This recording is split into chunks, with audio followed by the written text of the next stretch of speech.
Can you hear just a second? Yeah. Looking at the framing here. I'm going to move to segment 2, 3, and 4. Make sure I'm framed here. Well, we'll have to move it a little bit because that's what I just did. So he just did that, so it's more zoomed in on both of us. Okay. Okay, you know. That's what I was asking. Do you want me to move for this first segment? No, this works. So, I mean, but then, because we don't want to be like reframing during a commercial break. That's what I was at. Yeah, we don't want to be. We want to have it all set so that we don't do any camera framing. Well, usually we've had one of them close up on the 2 of us, and then it pans to the 3 of us, doesn't it? Yeah, that one should be the 3 of us. But right now, if you look. Oh, is there? Where's I'm the out 3rd of frame. camera?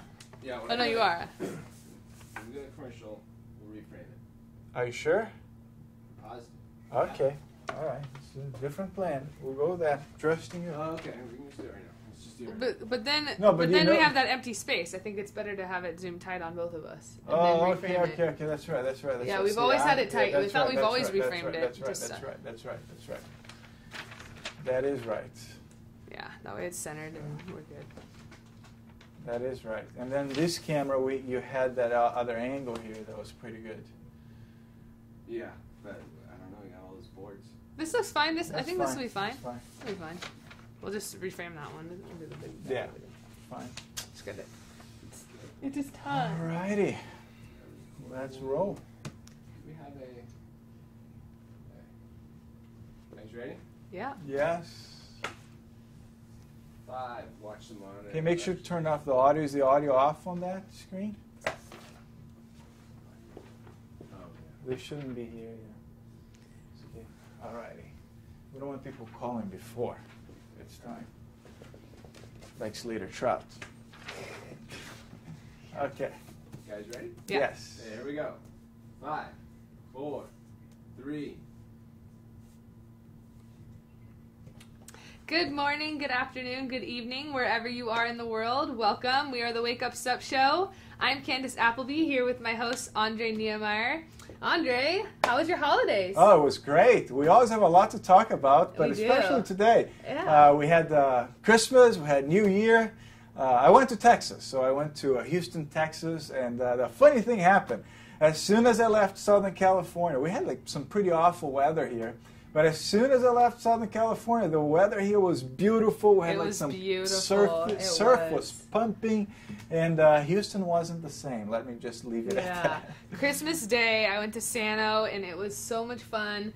I remember I drove in at probably about 12:30 after, presents at my mom's house with all the nephews and everyone, and it was just like, oh, I've been a good girl this year. I felt like I got the best Christmas present. The waves were so good, and it was a blast. I was in Houston, Texas. It was cold. It was overcast. And I got all these texts and all these emails saying, hey, the weather is beautiful. Temperatures are like around 75 degrees. And the surf is pumping. And I'm like, okay, well, I will be back. And sure enough, it's still beautiful. And we got some nice welcome. So did you get anything good for Christmas? As well. I got to spend the time with my family. So every 2 years we fly to Houston, Texas, and we spend some family time with my in-laws, and we had a great time. So cool. That was kind of like my Christmas gift. Awesome. And so what about you? Did you get anything? I did. I got some cool gifts. All I right. got a skateboard helmet and pads to go with the skateboard I bought myself earlier in the summer, and so that way I can have longevity in my stand-up paddle career. That's right. And you got the gear for whitewater. There right? you go, yeah. Whitewater stand-up paddle. Yeah, so. and I got a rip stick, one of those cool little groovy little weird skateboard things, and some other cool stuff. And it was just cool to be home and with my family and see my nephews and my niece open up their Christmas presents. And That's right, because for the past fun. several years you've been in Hawaii, right? Oh, I almost forgot too. I bought myself a Christmas present. Aha. Yeah. Shall we know what that is? I got a truck. I bought myself. You got a truck. Oh wow, I did. Candace Appleby. I was You really got a truck. stoked, proud of myself. It was like did it all on my own, and nice. and I'm happy. So I've been working hard, and it's paying There you off. go. And That's right. That's so right. I got a new Toyota Tundra, and excellent I'm car. stoked. Congratulations. yeah, I gonna get a shell put on it and get it all ready for all my equipment because. I have a lot of it. So That's right. Got to rig it up. So yeah. That's nice. So what do we have coming up? We got lots of things coming up. We got Surf Expo next week. I'm going to be going to Surf Expo. Then I'm going to be doing a performance paddling clinic, the first performance paddling clinic of the year in Cocoa Beach, Florida, right around Surf Expo. And then we have the Orange Bowl race in Miami. So there's a lot of things going on. And then we have a flyer right up there for the performance paddling clinic. That's going to be at the Sobe Surf and Sup Resort in Cocoa Beach on Friday. It's going to be from 10 to 2 for intermediate to advanced paddlers. And, if you guys want to really up your game and get your skills, really raise the bar for yourself, I suggest signing up. You can sign up at sobesurf.com or give Gerard a call for more information. But beautiful venue right there. Look it at is. that. It's That looks awesome. gorgeous. Anthony Vela and I, we do a 4-hour in-depth high-end sup racing clinic for intermediate to advanced paddlers. We'll have a in-class portion where we go over goal setting and nutrition, training and hydration, and mental preparation for races. Then we'll get you out on the water on your boards, and we'll go through all the aspects of a race, the different phases of a stroke, race starts, finishes, buoy turns, and it's a really great, fun 4 hours of paddling, and encourage people to sign up for that. Yeah, too. if you want to get some insights from the fastest stand-up paddle woman in the world, make sure to sign up. And if you're flying to Florida for the Surf Expo, it's just an hour away, as you told me, and right? it works out really good because you can hit up Surf Expo, you can go to the clinic, and then we're flying out the next day to go to the Orange Bowl in Miami, which is real close too. So it's kind of great. You get to learn some extra things right before that big race in Florida, and it should be really fun. And believe me, like the smallest of the details can make a world of difference, especially like in races where you have like 4 miles, 5 miles, 6 miles or more. So those little things add up, and that's why you get to be so fast. So you want to tap into all the knowledge here. Yeah, it's just going to be a real fun and exciting day. It's presented by Sobe Surf Resort. Nice. and Quick I'm Break going to try Paddles, to make it. I know I'm going to Good, be I busy hope there you at the can. Surf And Expo. then the Orange Bowl the following day. That's on right. The We're Sunday ready. in I'm Miami Beach. racing. I'm racing. And that's going to be a big race. You got some big names coming out. You got Jamie Mitchell, Danny Ching, Anthony Vela. I believe Helga Goebel's coming out from Florida. Lots of different people. Great venue, Rami by the Zur way. maybe coming out. Yeah, great venue, and should be a lot of fun. And today we have a special guest. We have our first industry / sup historians visiting us today. We have Reid Inouye from Standup Paddle Magazine. He's been around stand-up paddling since its inception into ocean sports, and we have a lot of great things to talk to him about. Learned about him and Paddlecore Fitness and the Standup Paddle Magazine. So stick around. We got lots in store. We got some great recipes in the health spot today as well. And we will see you after the short commercial break. Just before we go to the commercial break, I got to drop a few notes here. Remember, we are streaming live and in HD, but if you have to leave your computer, you can always watch it on your phone. So download the Ustream app and search for the Supconnect channel, and you'll be able to watch the show on the fly wherever you are. Also, if you want to interact with us, just drop us a tweet adding @Supconnect, or leave a comment right here under the video. So, and fill out the form to get all the updates about the show. So there are a lot of interactions here. We have some great things coming up for you. And just before we go to, there are a few things that I wanted to mention, that we had some great things on the editorial side of Supconnect. We had the Sup Resolutions article, and that got incredible traction. A lot of people talking about it. You want to go ahead to Supconnect and check that out. Sup Stories of the Year, which we talked about during our last show, we actually have a winner. So Jack Shimko actually won the Sup Story of the Year, a guy who fought cancer. He paddled to fundraise on the West Coast, on California. So beautiful story. You want to check that out. And also Boardworks just wrapped up their What's Your Moves campaign, and the finalists will be, and the winner will be announced during the Surf Expo. So a lot of stuff happening there. Just had to drop that line. And there is a calendar. Let's see, too many things happening. So, and then there is a calendar. So Kristen Thomas put together this calendar in collaboration with us, and races from around the world, some beautiful photos there. You have sub photos of And this the is year. all on the website. And that's all on the website. Awesome. So that calendar is getting a lot of traction, Cool. and so you want to make sure to check that No, out. is this a calendar of events, or is this just an actual calendar? It's that a somebody Sup Race wall calendar. wall calendar. Wall so something people calendar. can purchase. Yeah, they can buy it, Awesome. and there is a link there on Supconnect so they can find where to buy it. And you have photos from all over the world. The cover is from Nova Scotia. There's like some killer shot from Switzerland. Really like a global community. The top sub photos of the year that you've selected. And so a pretty nice calendar. And a lot of information in there. So you want to check that out. Awesome. So, with all that said, We'll see you after the break.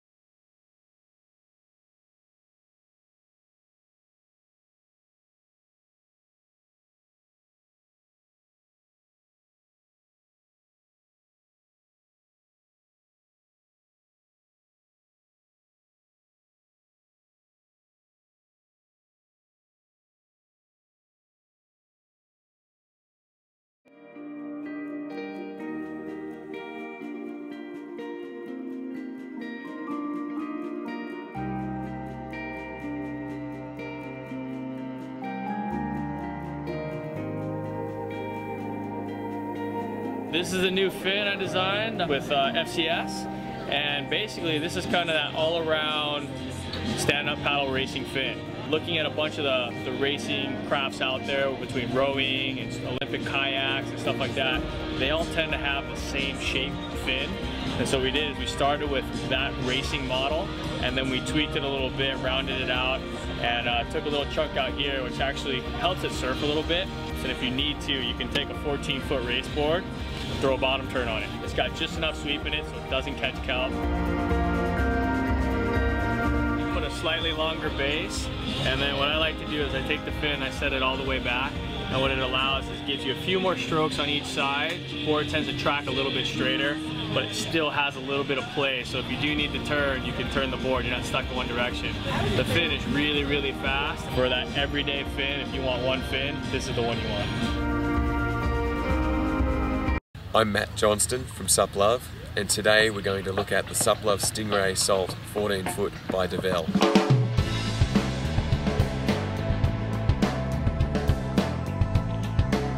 The 14-foot Stingray Salt by Devell is an evolution of our original Stingray 12-foot 6 race board.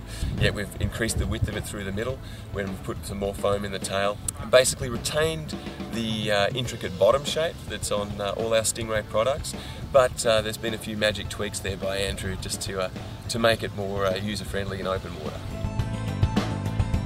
Sup Love is really innovative, and I think that's what a lot of people are looking for right now, just not your average race board. But you know what? It is fast, and it is just the best flat water board that I've tried of any boards.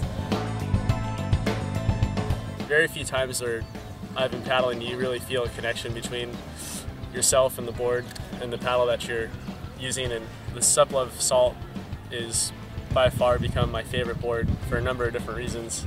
It's really fast, it's really light, being able to paddle 8 to 10 strokes per side, and you can get it customized to your weight too.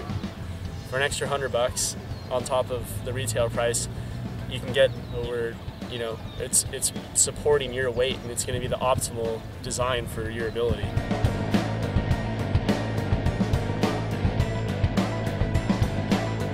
The Sup Love Stingray range are incredibly fast boards.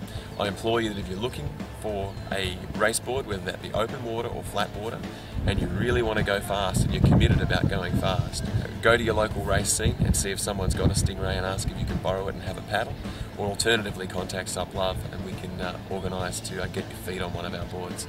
They're incredibly fast, and no one so far has been disappointed in what we've promised to deliver.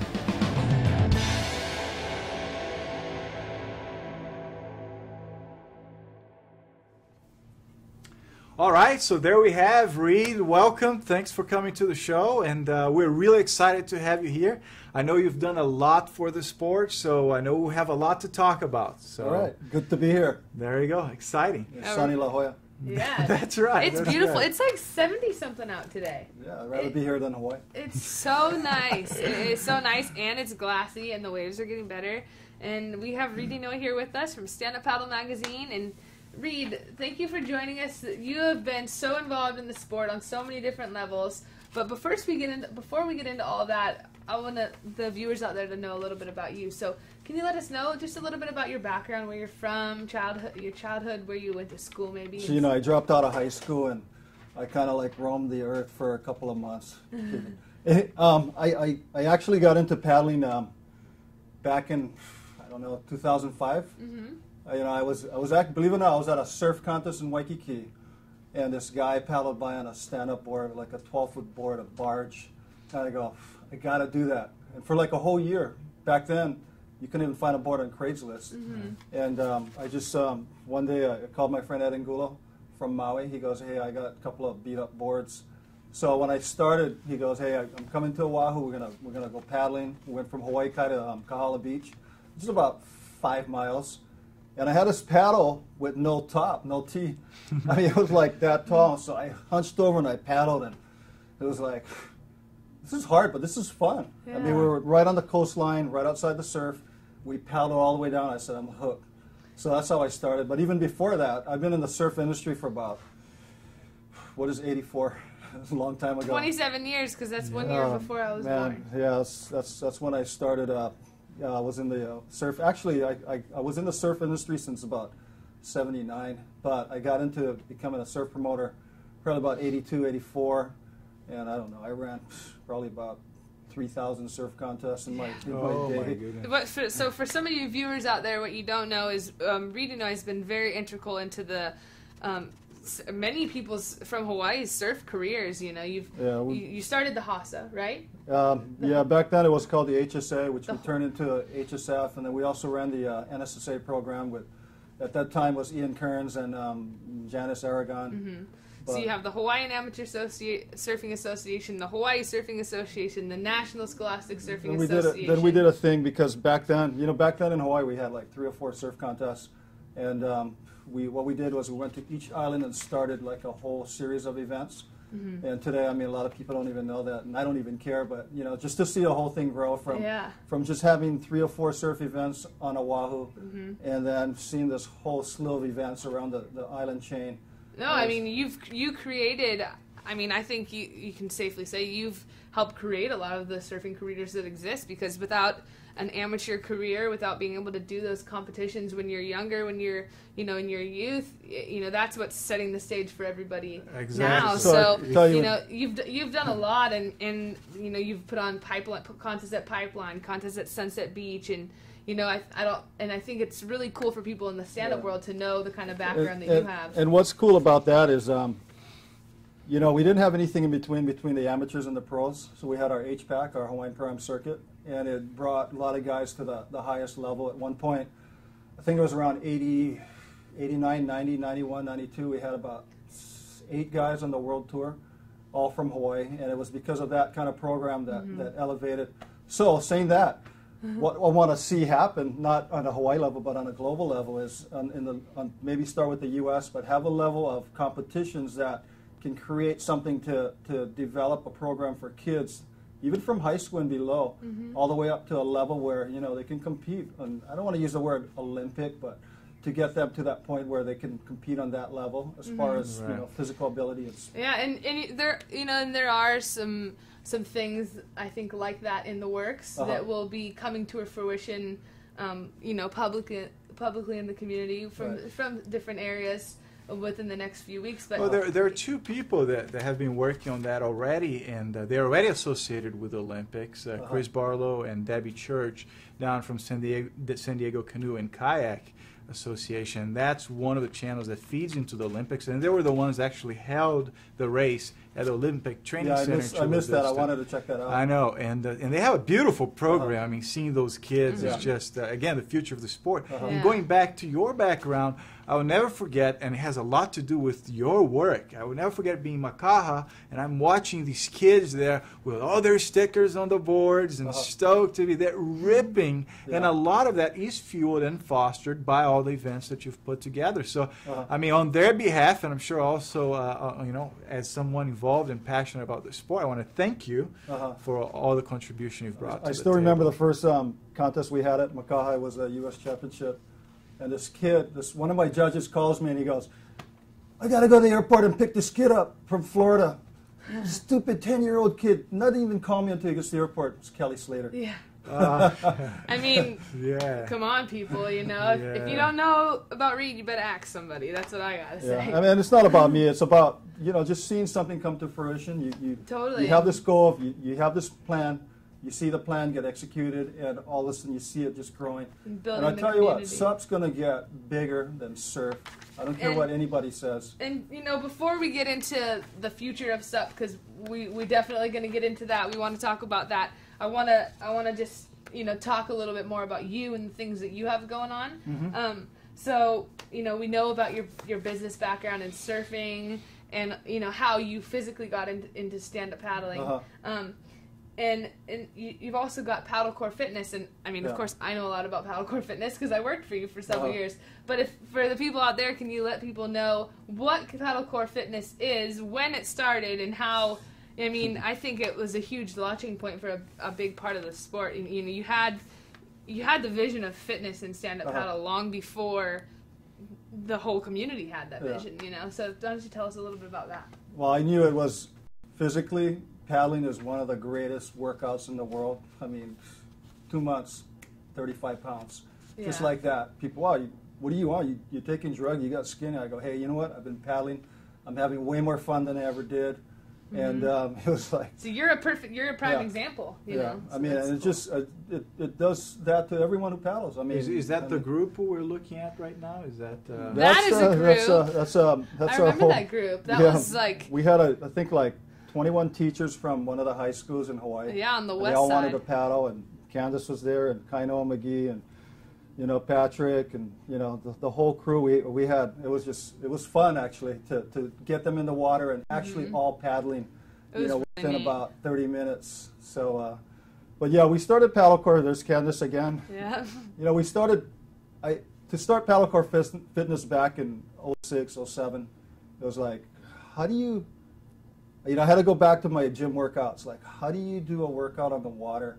What do you teach people to do? Because back then it was like, there was nothing going on. Right. So I had to figure out how to do legs, glutes, hamstrings, quads, obliques, upper body, arms, shoulders, and you know, the whole thing kind of just started to gel. And a year later, we had a workout program. I think we did a dry run for like 6 months. And the hardest thing to do was get a permit. So I fought to get a permit for the beach and make it legitimate, get the insurance. And when we did, it just kind of all came together. And Candace was one of the integral parts of the whole thing. And today, my son took it over. They still ask me, hey, look at Candace today. Look, what is she doing now? Where is she? And, you know, it was just kind of like, you kind of just go with the whole flow, but you also think at the same time how we're going to do a program. And then you kind of like put things together and make it work. And, you know, I mean... It was fun for me. I mean, you know, taking it from the beginning ideas that you had of just the workouts themselves and then me being the trainer, you know, incorporating buoys. I still remember your glute, your I call it the butt workouts, where you put your legs down, you go down, you pull yourself back up. And it works, right? It works. And I teach that one to people still. The glute stroke, that's what I call it. And it's to lift the booties. We all gotta lift our booty a fitness little stroke bit. that still works today. I mean, it's not a race stroke, but it's a stroke for fitness, for getting in shape. I mean, it's like the perfect thing. And I gotta try that out. Yes, you can tell you how to do it. No, it's pretty cool. So, well, I'll give you a little insight. So we'll see. All right. The regular glute stroke, it's like a full squat as you stroke. It's a full squat up and down every time. But when you do that's the quad stroke, right? You're targeting your quads. Right. When you do the glutes, you put your feet in. Kind of like a pirouette, and you can't reverse, see my feet here, folks. Incline. But if you put your feet, you know, kind of like you're doing it's a pirouette in ballet. I don't know what it's called. I don't know. But you put your feet out like this, and you go down and you come up. And then you go down and you come up. And every time you come up, you kind of squeeze your butt and it lifts it up a little bit so you can see a little. Every time That's how she's been winning. She's been working on the glute stroke. There is something to it. If you watch the tapes, you know it. Andre, yeah. you better take notice, man. I know. So paddle core fitness. So, and now your son is working for. When my son was a professional baseball player for 4 years, and when he got released, it's kind of everything worked out. You know, I kind of got really busy with the magazine, and he goes, "Dad, I'm coming home." So he comes home. He comes down to the beach. I said, "Come down to the beach and see what we're doing." So he goes, nobody's gonna show up for my classes. And, you know, he had that whole negative. I said, "You know what? You have to think positive and just get out there." So he started doing it. In the last 3 years, he gets like 30 women per class. Oh, wow. And it's becoming a female. I mean, there's a couple of guys, but it's more of the women. And he's everything he learned from playing sports, from training for so many years playing professional ball. He kind of like implements it into his program, and he's doing well. And he's a great athlete. It's really cool to see the different backgrounds. That's exactly what it was. You know, you ran a really cool ad, and I wish I had an image of it right here, but I think there are some other images of Matt doing the Molokai channel. And the ad, it was a paddle core fitness ad, and it said, "Days training 1 or 0." I believe. He didn't even train. He had his wife just had a baby. The baby had complications. He was not training for 6 months. All he did was go to the hospital, watch the baby when my grandson came out. There he is. And there he is. That's finishing the Molokai Channel crossing. So the ad was awesome. No, that was me. Oh, is that one you? You. That was when I did Molokai. So there's that was like the nightmare of the nightmare of. Oh, I remember. I was so pissed off. Was that 2009? That was my first Molokai, This is Matt too. right here. And then Matt finishing Molokai. But it's so cool because the ad is Matt finishing Molokai, 0 days training, but because he's always paddling with Paddle Core Fitness, he's so fit. Granted, I don't recommend anybody and he was on Molokai races with Matt's training regime, but at the same time, it's a true testament to his athletic ability and how fit Paddle Core Fitness can make you. So that's pretty cool. And then, so Paddle Core Fitness, you were still kind of doing Heavy Water Magazine, and then that transcended into Standup Paddle Magazine. To make any business work, I think you need to focus. And when you got ADD going on in your head, it's like, I got all these things to do. So you focus on one thing and really make it work. That's why I kind of let the whole workout fitness program go. I didn't let it go. I let him take it over in Hawaii. And so I just focused on the magazine. And if you want to talk about the magazine, I can surprise you guys with a lot of new answers. Well, no, I mean, and so this is a cover of a heavy water magazine. Water, I did Heavy Water Magazine. I call this my education in magazines, because before I started, I didn't want to do a magazine. My friend kept bugging me. He goes, "Hey, let's do a magazine." I go, "I hate magazines. I don't want to do a magazine. It's too much work." And we ended up getting the whole thing together, and I learned so much doing this magazine. I learned a lot, and I spent a lot. But I learned, and from there I just transferred all that information and knowledge of doing magazines into doing Standup Paddle Magazine. And the magazine is beautiful. I mean, the covers, they just jump off of the newsstand. I think if you ever see it anywhere. it's more our magazines. We had a lot in our mag. We're going to really start to define what it's about. Stand-Up Paddle Magazine is going to turn into a real destination exploration. We're going to start really getting into the whole resort market, because I think that's a huge picture that it inspires a lot of people. I mean, there you have Leleo Kinamaka, right? Yeah, Leleo. Then you have the gal from Blue Line, right? Yeah, but that's beautiful of Cove's Caves. Look at that backdrop. We just came back from a photo shoot up in Lake Powell. Oh, that place is gorgeous. Oh man, there's so many slots you can go into, and they're all different. Awesome. It's completely different. And this one blew me away. And in the magazine you have, I believe there's several images from the sequence. You have the sequence, and that is just beautiful. I think it's so cool. You're able to educate people about the other places in the world that you can't stand up paddle, and I think that's what's really going to help our sport grow. It's a thing where it's not about just paddling in your backyard. It's like you can leave your mind open to imagination and where you can paddle. I mean, in America alone, think how many lakes we have.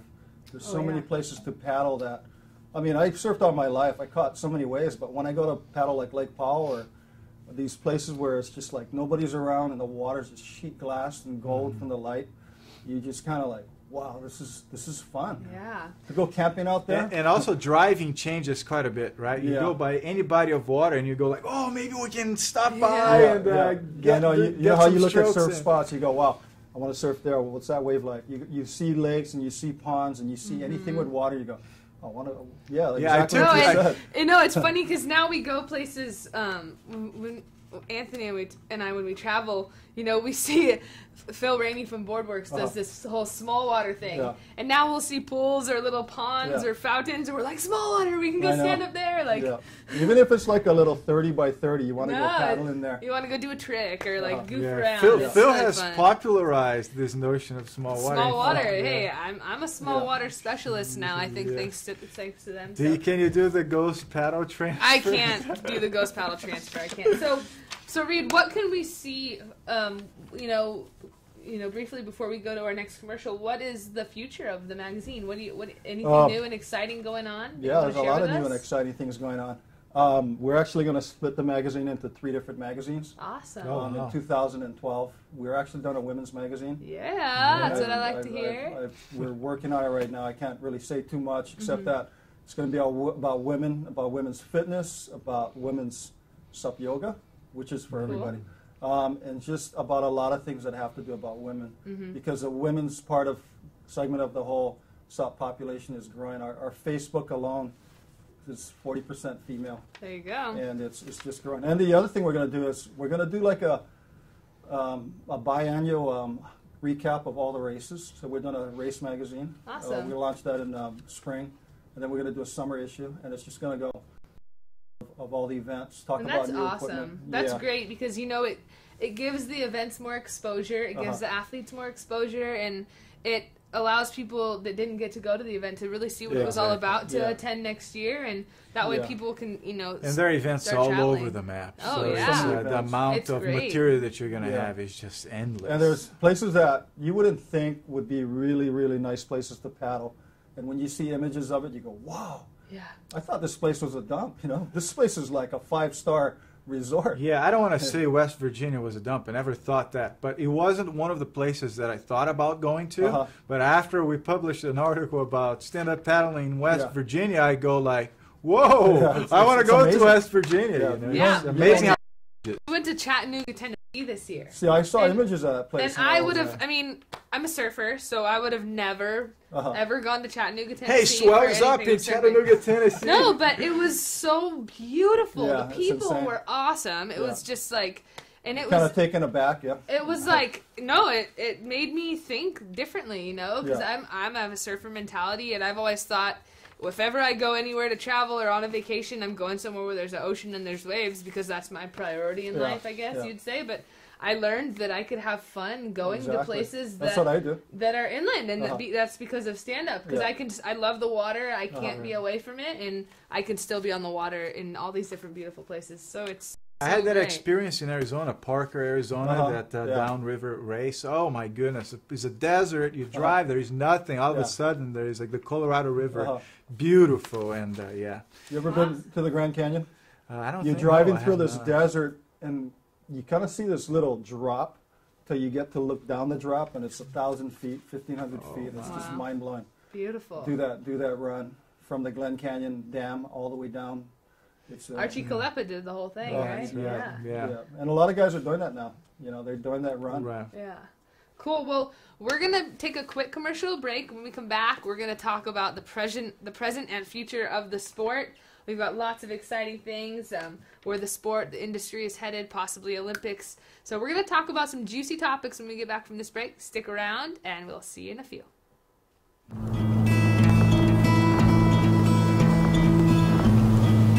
Have your choice, either quad or thruster setup, or whatever your choice is. You got a beautiful foil. I think you got a nice little template here that'll be pretty versatile, whether you ride a really big board or even a pretty small stand-up board. It's almost better to have 5 boxes in your board. So sometimes you can ride the quad, One nice little feature that we have in the box fin, you can use an FCS key to tighten it, so you only have to carry one key, you don't have to carry a screwdriver.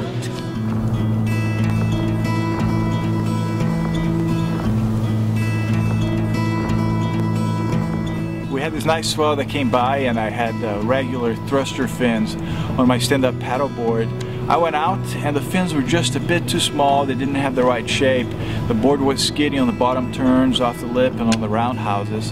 I switched to the Jerry Lopez fins designed for stand-up paddleboards, and it just worked great. I was able to get good turns off the top on roundhouses and also on bottom turns. So I didn't have the Jerry Lopez fin at the peak of the swell, but now I got them. I'm ready for the next swell and stoked.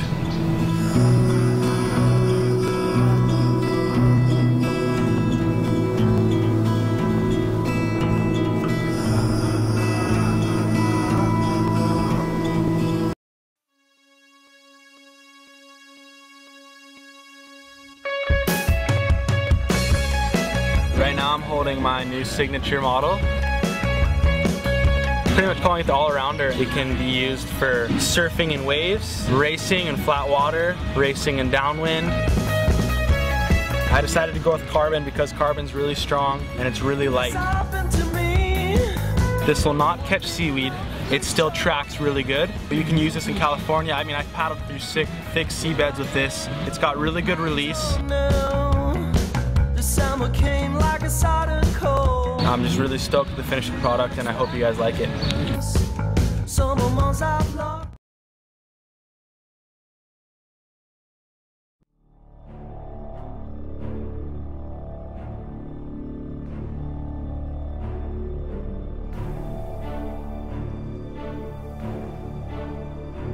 a really great leash for racing downwind or surf races, even flat water. It's got a partial coil, so that way the leash doesn't drag in the water. The adjustable end strap, so you can adjust it to fit a 12-6, a 14, or unlimited board. And there's also a loop around where it straps on your calf or your ankle, so you can bend over and pull the leash off really easily.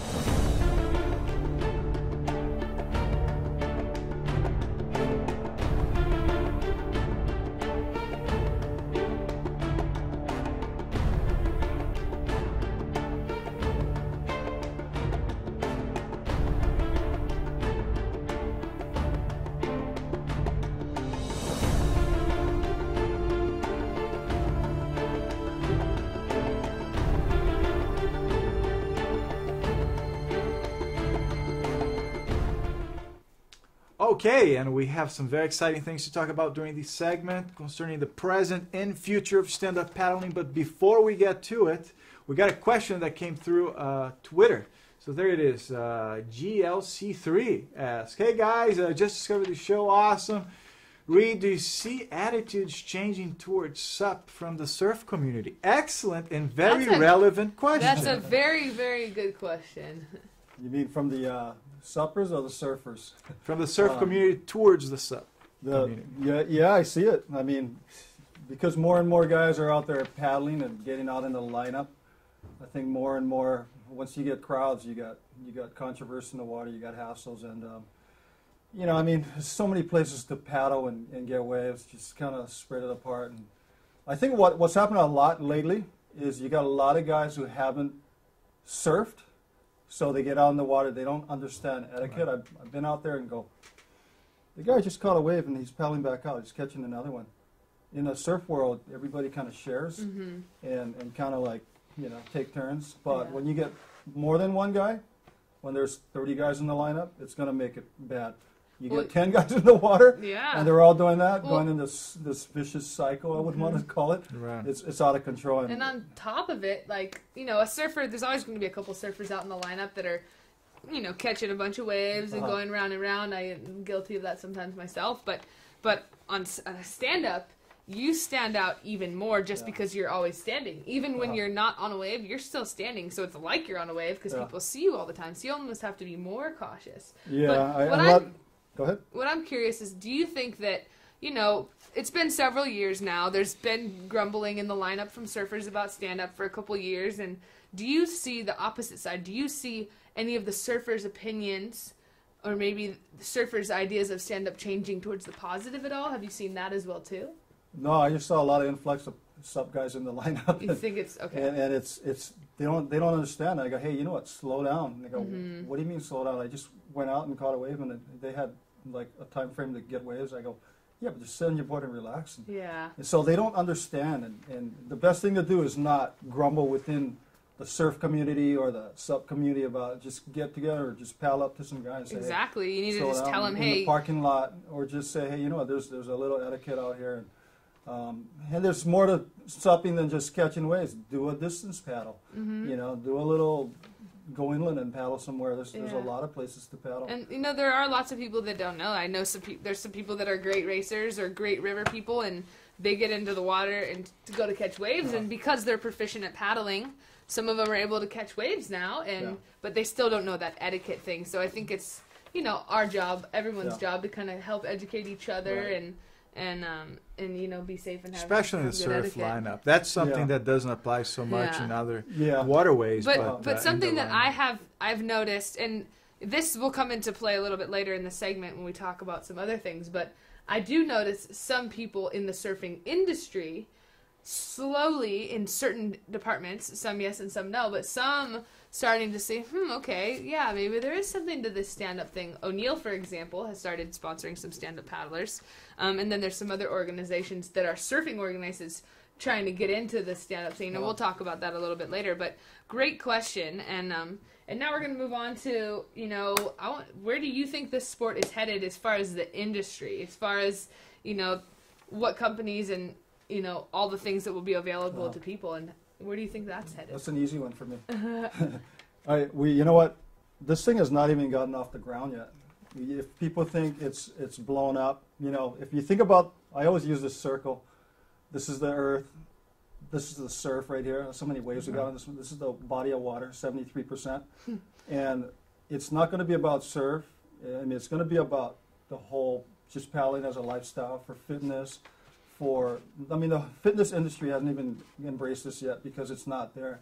They haven't. We've actually created our own fitness industry. Yeah, basically that's what it is. But they're watching. You know, all the women's clothing companies, in fact, the surf industry is watching because they know that when this thing starts to get bigger, that market's just going to open up. And when, you know, you got a population base of about, I don't know, what is surfing as far as how many surfers are there in the world? A couple million, 1.2 million? Yeah, 1.2 million. Yeah, something like there's that. going to be a lot more because it's the landlocked people can actually get into this and paddle. I mean, when the skate industry, I'm just going now business talk, when the skate thing was blowing up, Hurley went inland and they went into the whole skate market because they knew that was wide open for them.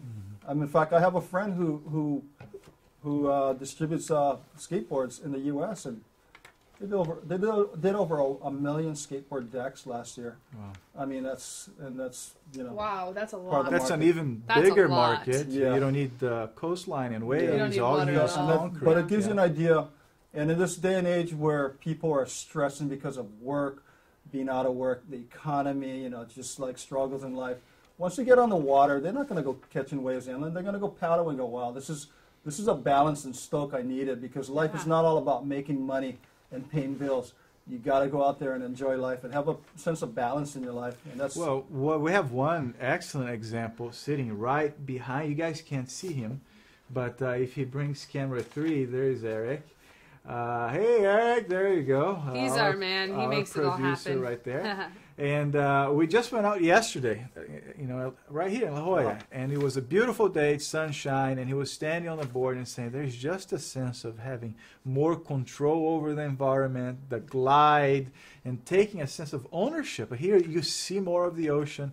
And I think a lot of people are experiencing that on lakes, bays, everywhere. I think what it does is, you know, I think everyone gets so hooked because no matter who you are, it gives you a different perspective on something. If you're already a surfer and ocean lover, it gives you a new perspective of the break that you surf at. Right. Or the place that you usually hang out every day because you physically see it in a different way. You know, if you're a busy person getting off of work, it'll give you a new perspective on working out because it's fun. It's not a chore. That's interesting. I think I think what is so captivating about it is because everybody that's been involved has gotten some kind of new perspective on either their own life, their fitness, the sport they love, what they want to do to keep themselves healthy, you know? Right.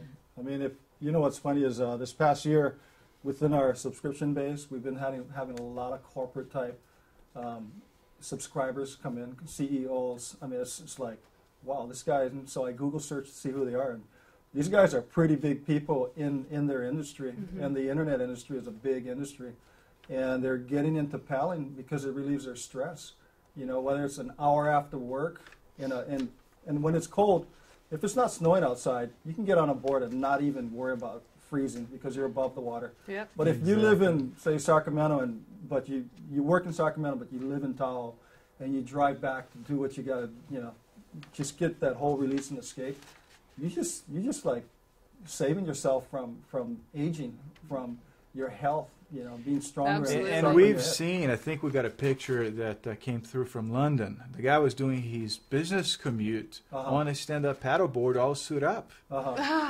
So here's like a whole different angle. And one of the things that I've noticed, I don't know if you guys have noticed this, but if you go really early, and when you come across the people that have those 8 to 5 jobs, you find that there is a higher percentage of those people doing stand-up paddling than the people who come later in the day.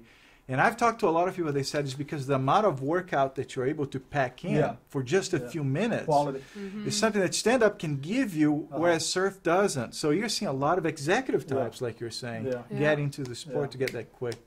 So nice we know that the industry is just going to continue to grow. We've got Surf Expo coming up, which is kind of becoming Sup Expo, and Outdoor Retailer this year grew from, what, 15 to 75 stand-up paddle companies in 1 year. I want to try and add something to that. You know, people think that the board manufacturers are going to be the ones that are making money. Like, if you look at the surf industry, the board manufacturers can only do so much. It's the apparel companies, the accessories that get made. I mean, there's all that side that hasn't even been tapped yet. That's the main thing that do you even see a Sup apparel company that's just standalone, that's created from that's already big? The only thing, nothing, you know, there's a couple, there's Sweetwater where there's a couple specific, but none of the big companies that have been around existing. Nobody's jumped on, and I think once they jump on, that's a whole nother outlet to their consumer base already. They're going to learn more about stand-up, and then companies will be able to continue to support more athletes, so more athletes will be able to do more in the sport themselves. And that's just that side of it. And that's just one side. That's just me thinking of myself. You've got the whole resort side where the hotels are just going to have, see, my vision's going way out there now.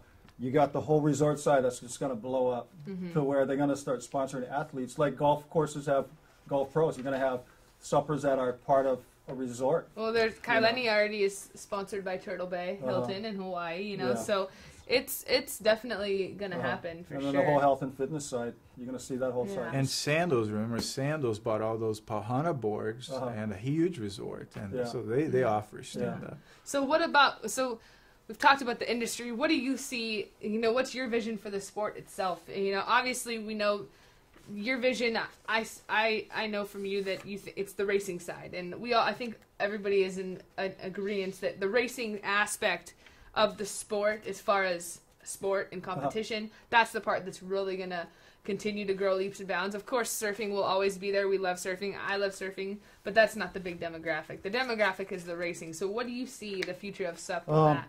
You know, everybody keeps talking about the Olympics, Olympic this, Olympic that. Honestly, I don't care about the Olympics, because if you just go out there and do what you do, and it's going to grow on its own. It's like putting the seeds in the ground, watering it, and watch it grow. And the way you're going to make this grow to become an Olympic sport is by doing something that'll template the Olympics. I've been talking to Byron Kirk almost every week, and I'm going to say this now because, you know, we're going to launch something pretty soon. Byron Kirk from the WPA, World Paddle Association. Yes. And, you know, there's a lot of distance races and a lot of, like, loop races, but if you're a spectator and you're watching an event, I'm thinking from the business side of how we're going to market this to make it exciting. Sprint racing is the way to go, because when you can do a sprint race, just like what you see here, on a flat body of water, which templates what the Olympics already has in place, you know, it's like, oh, we have the course. Yeah, we can do that. You know, they understand it because it's point A, point B. whether it's a 100-meter or 50-meter race, they're going to look at that and say, that is not hard for us to do. Let's do a demo as a demo sport. Because realistically, there's never going to be a stand-up surf contest in the Olympics. Because it's a time-allowed thing. You got to have waves. There's never going to be a downwinder in the Olympics because you got to have the location always consistently every Olympics. There's never going to be an in and out of the surf race because, again, you have to have waves. And it doesn't expand over all the demographics, And it has to be made for TV. That's the whole thing. Without TV, the Olympics doesn't have $1 billion to work with. That's what people have to keep in mind. But if you have something in place, a template for what will make it happen, then... So I've been talking to Byron about it. I say, hey, let's do some sprint races. I'll get it together for you, and I'll put it together. Just from my background experience as a promoter. Well, we know what you've already done, So that's kind of one of the things we're going to do. There's other things we can go on and on about, but I think getting age groups... I mean, you can do I did a format with 150 people. You can do a sprint race format, double elimination, in less than 3 hours. Just like bang, bang, bang. You just get your group ready, set 10 at a time. Yeah. You lose, you go into the loser's bracket, and just keep rolling till you get it done, and you can do the awards right after. So you're gonna do a couple of sprint races. Yeah, just a small series. Is it going to be small series, like 6 events? Small series, like 6 events. Yeah. And are these standalone events? Or are you going to attach these to some existing events in different places? We're still talking about how we're going to make it work, but it's so easy to do, and it doesn't take long. And if you go to even a surf contest, if the waves are bad, you just sitting there going, man, this is kind of getting boring. Yeah. I think we all have had that experience. And being at a race for 8 hours, man, you get burnt out. Yeah. But if you're there, if it starts at 10, gets done at 1 o'clock, man, wow, this is great. I can go in and out. One of the most exciting races of the year, I think, like as a spectator, was the Victory Core Dry surf race, the surf race to victory. And that was at Huntington Beach, and those races were quick. And granted, it wasn't like a flat water, so it's as good for spectators. But the sprint aspect, the fact that it was fast, it was in and out around a buoy, it was great because there was heats. So us as racers, we got to watch the other racers. Right. And as a racer, we don't ever really get to see what's going on. You do the race, and then you talk about it after, and you talk about who drafted you, who bumped you, who whatever, and got in your way, or how good it was, or whatever, But now, with the sprinting format and heats, we get to be more involved, too, because we want to see, as athletes, we're all still learning, and we want to get to, I want to be able to see different people I'll tell you, battle. 2 things I remember from last year was you and Annabelle Anderson, just like, just playing that mind game. That was exciting. Which race was that? Were you at the U.S. Open? Miami? Miami. Yeah. And she was on your tail, and to me, that was exciting. Oh, yeah. The other thing I remember... And this is just like the last 2 minutes of the Battle of the Paddle where Danny, Connor, and Jamie, and it was who's going to make the first mistake was going to fall, who's going to make the second mistake was going to fall. And Connor, people don't realize how much he trained. That guy, he paddled over 200 miles before the Battle of the Paddle. I mean, he did some 20-mile races, 30-mile races. And he was ready, and those guys took him lightly, like, I'm going to shake this kid off my tail. But it was from that last buoy turn before they went out and back in. That was like what people remember. So if you think about how do you make a sport like SUP racing exciting, that sprint to the finish is what makes it exciting. And if you can do like a elimination format, you can redeem yourself and win.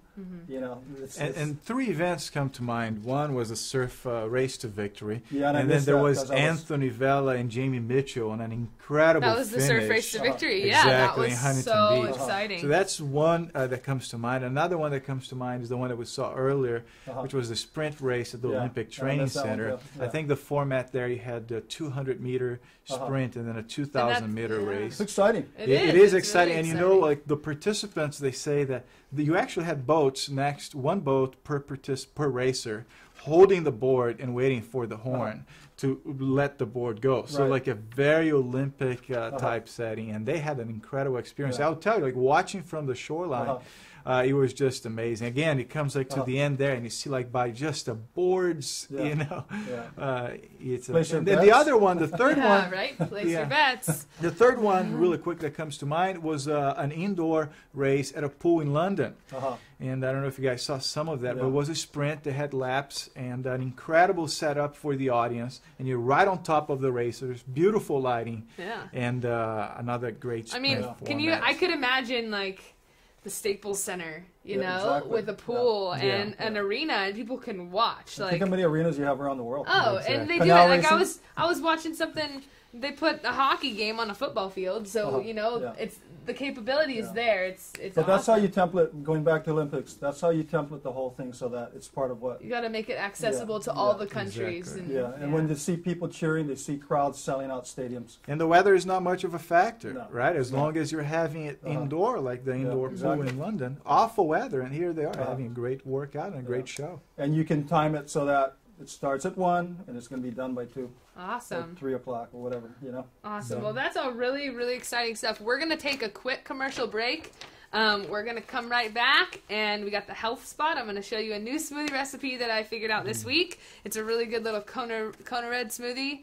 Ingredients are super simple, and we'll give you guys an opportunity to call in and ask any questions, and we will see you in a few.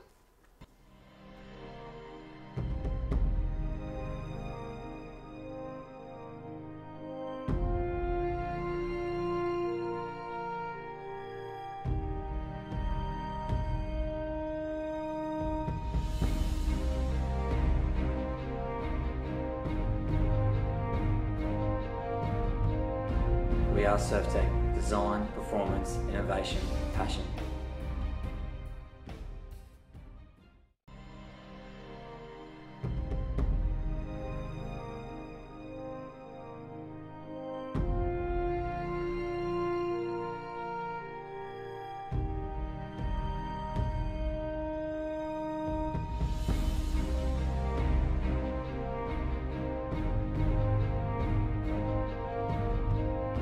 We are Surftech. Design, performance, innovation, passion. You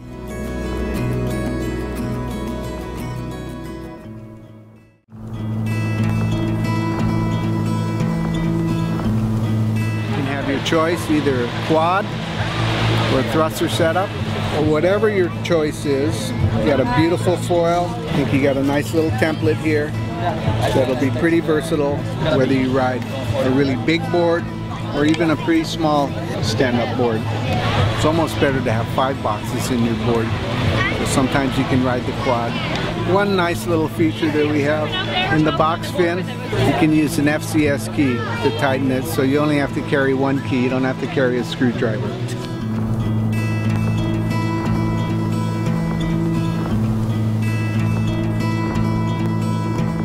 We had this nice swell that came by, and I had regular thruster fins on my stand-up paddle board. I went out and the fins were just a bit too small. They didn't have the right shape. The board was skidding on the bottom turns, off the lip, and on the roundhouses. I switched to the Jerry Lopez fins designed for stand-up paddle boards, and it just worked great. I was able to get good turns off the top on roundhouses and also on bottom turns. So I didn't have the Jerry Lopez fin at the peak of the swell, but now I got them. I'm ready for the next swell and stoked.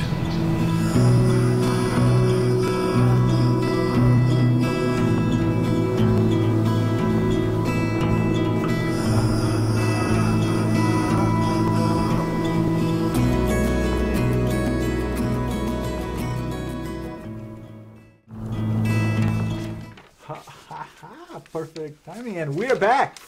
We're back. You better have your note, like your notes, your pencil, your pen, and you want to jot down the recipe and the ingredients and all that. So this is the health spot. Last week I did, or the week before last, I did my green drink, and the green drink's a really great one. But today we have a special Kona Red smoothie, and I discovered this one. Oh, I can't say I discovered it.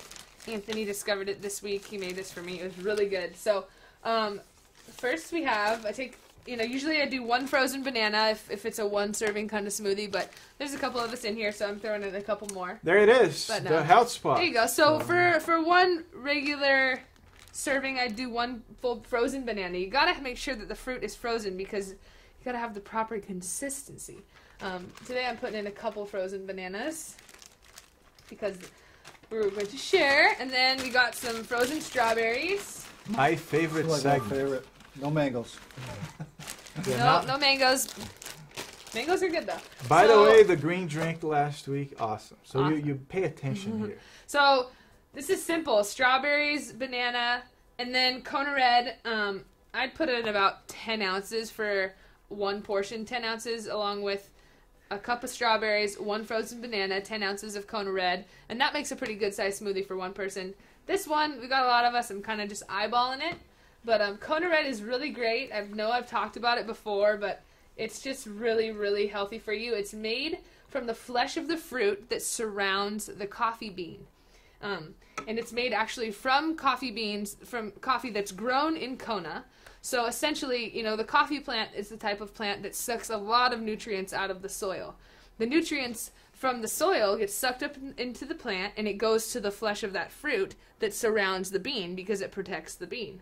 Now, in the past, people, you know, coffee makers were just chucking that flesh of the fruit, but Kona Red has done some studies along with the University of Hawaii, and they found out that there's a lot of benefits to that flesh of that fruit. Now they make a juice out of it, and so all of those nutrients from the soil go into the flesh of that fruit that protect the bean, right? So when you're drinking Kona Red, you're basically drinking the Aina of Kona. Right. You're drinking all the nutrients that's in the land in Kona. So it's really good for you. It's got more readily available antioxidants than pomegranates and acai combined. And I love it. So, and it makes a really good mixer for a smoothie. Sometimes I also use the Kona Red coconut water rather than just the Kona Red. And you know, you can also add peanut butter or spirulina or protein powder to this as well.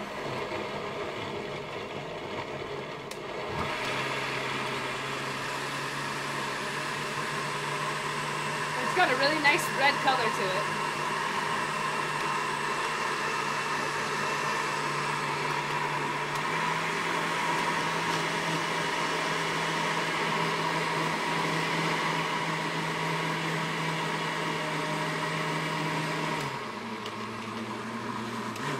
That looks about right.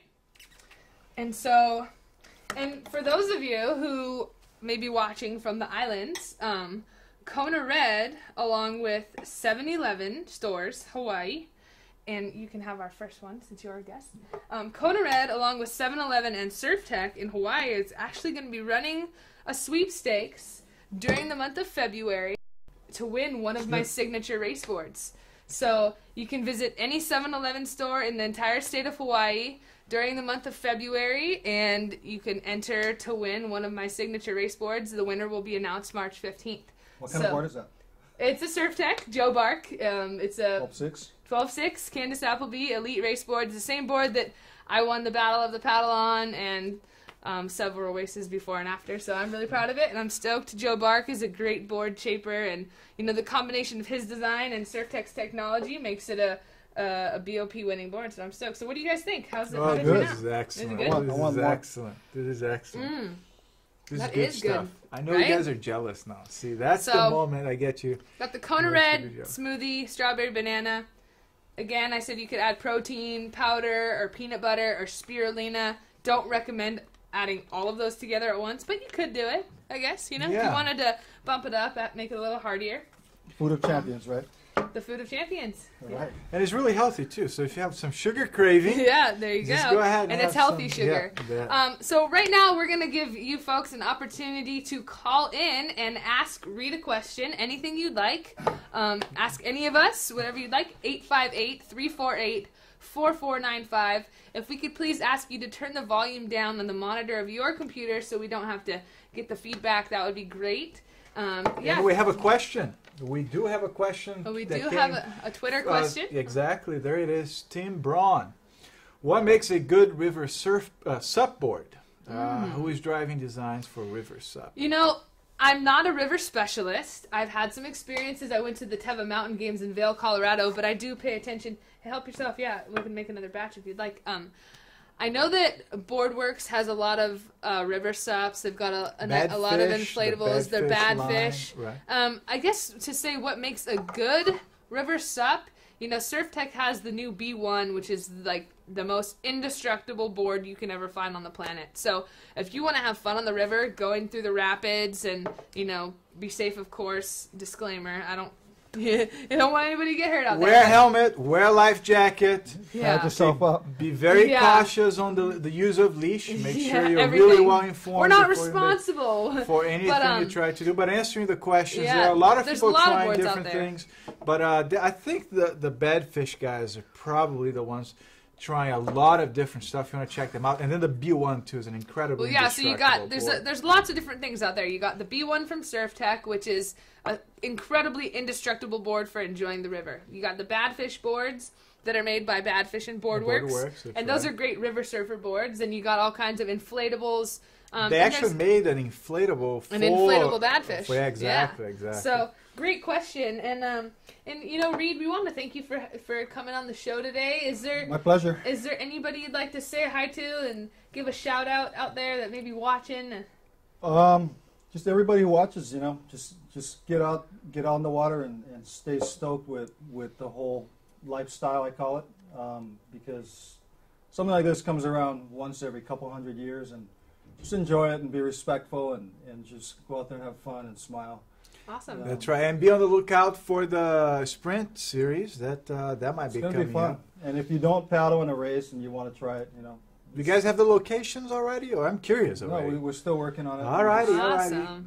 Byron's going to be the go-to He's guy. going to make the call there. Well, again, thank you so much for being with us again today, Reid. And like we said, next week we have Surf Expo coming up in Orlando.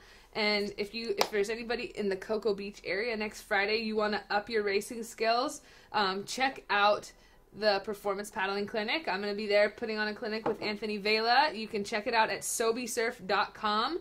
The information from them should be up later this afternoon if it's not already on their website, or you can call the phone number that's on the flyer, and we'll try and get that up on the screen for you folks.